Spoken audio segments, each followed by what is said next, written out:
Imagine meeting someone online, falling for them, sharing your deepest secrets, only to find out they never existed. But what if it wasn't just one person? What if 3 different people you had been romantically involved with turned out to be the same person? And that person wasn't even the gender they claimed to be. This is the twisted, jaw-dropping case of Gemma Barker, a young woman who wove an intricate web of lies, taking on multiple fake male identities to seduce her own friends. It's a case so bizarre, so unbelievable, that it could be the plot of a psychological thriller. But this was real life. Our story begins in Surrey, England, in the late 2000s. Gemma Barker, an ordinary teenager, was just like any other girl, or so it seemed. But behind closed doors, she was orchestrating a masterclass in deception. Using fake social media profiles, she created not 1, not 2, but 3 different male personas. Aaron Lampard, Connor McCormack, Luke Jones.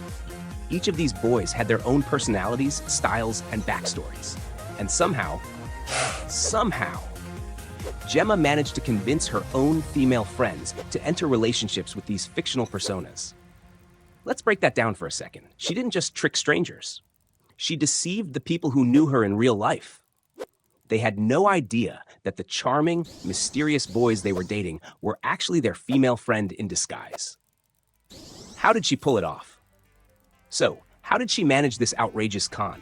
It was all about commitment. She wore baggy clothes, baseball caps, and deepened her voice. She claimed to be shy, avoiding face-to-face interactions in broad daylight. When physical affection was necessary, she insisted on dim lighting or darkness, always finding excuses to keep her true identity hidden. And here's the kicker. She even faked medical conditions. One of her alter egos, Aaron, claimed to have suffered a brain injury, conveniently explaining why he couldn't take off his hoodie or let his girlfriend see him properly. But as with all great cons, the cracks started to show. The house of cards collapses.